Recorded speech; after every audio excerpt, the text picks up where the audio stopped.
What's up, guys? Welcome back to Range Logic. A little bit different venue, but I wanted to make a quick little video in response to what's happening over in Idaho.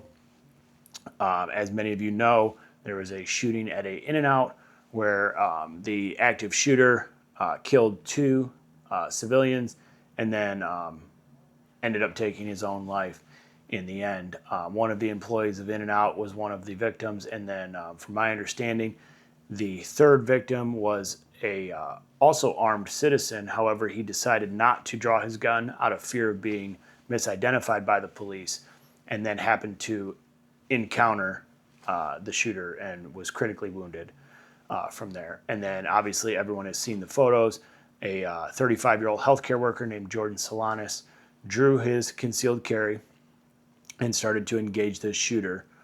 And at that point, obviously, it, I'm assuming, startled the shooter. From the interview that I saw, Jordan was saying that the shooter had a lot of guts shooting into cars, killing innocent civilians, but not so much when he was being shot at.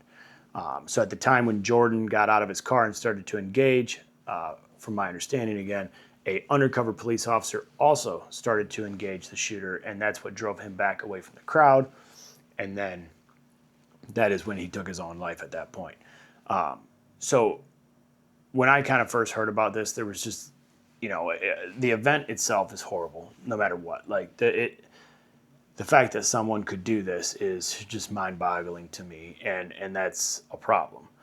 But I thought the coolest thing was seeing the clip of this, at the time, no one knew his name, this guy with a suppressed pistol shooting at a bad guy and doing what is right, but what some of us probably might not do because of fear of either repercussions or being misidentified by the police, or just fear in general. And there is nothing wrong with that. Like I am in no means, like, obviously I've not been in any type of a situation, so I cannot speak to what even myself would do.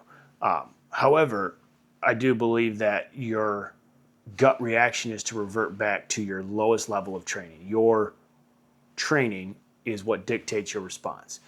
If your training never involves tactics or moving around barriers and vehicles and reloads and under stress, then you'll never be able to do that in the real world, I don't believe. I've never been in a firefighter of any kind, so I'm just speaking from just kind of intellect, trying to break this down in the most reasonable way. I also think it's kind of funny, a couple weeks ago, there's people on the internet, obviously, they just talk shit and make fun all the time anyway. But people make fun of people like Jordan, or even myself, and many other gun YouTubers and just gun enthusiasts that are not on YouTube everywhere. Saying, "Oh, what are you preparing for? What are you doing that for? You're silly. You're dressing up and doing all this stuff, and it's just a waste of time." Well, it wasn't a waste of time for Jordan. Jordan trained, he practiced, and he became proficient with something, and it potentially saved his life and many, many more. And I don't think that is anything to be embarrassed about. Sometimes, I'll get all my gear on and I go outside and I'm like, man, this just looks silly. Who cares what people think? Prepare for the battle that you anticipate.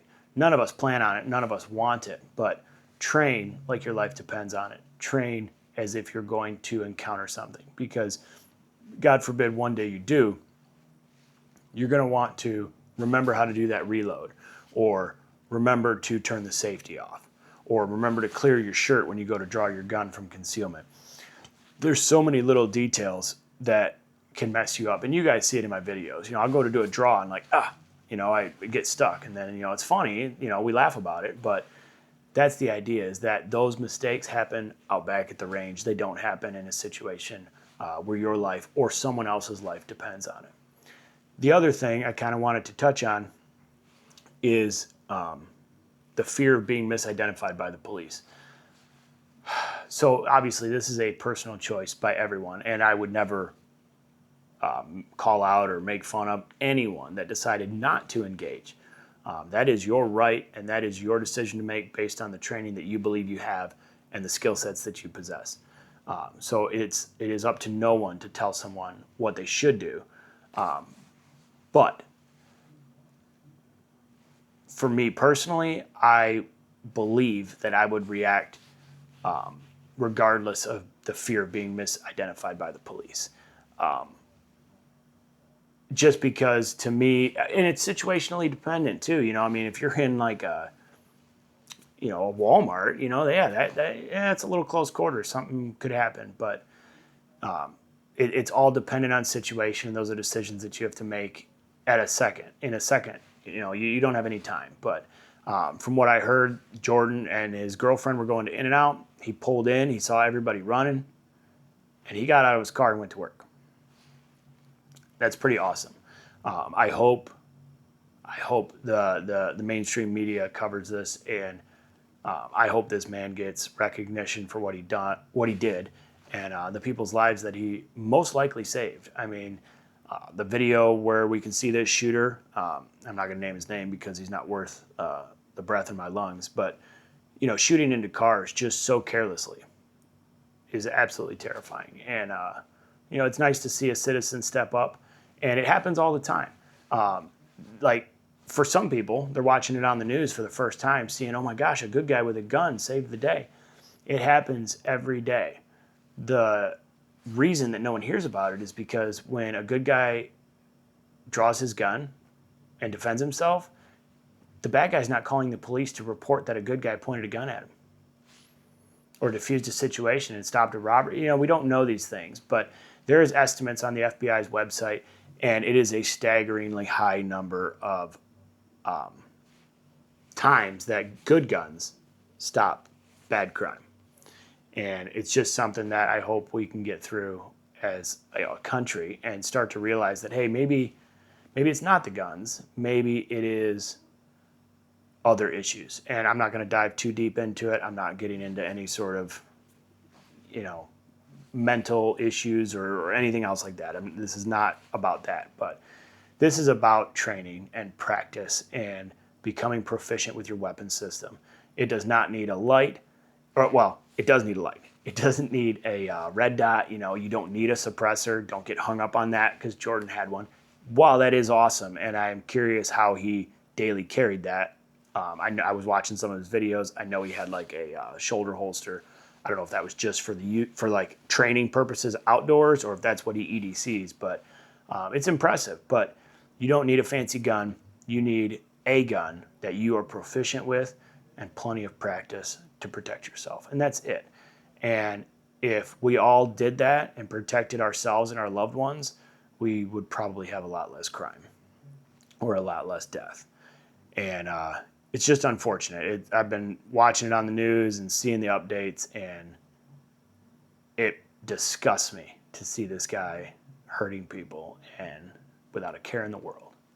So I am very thankful that we have people like Jordan in this world that step up and do things. And I hope we get more people like Jordan.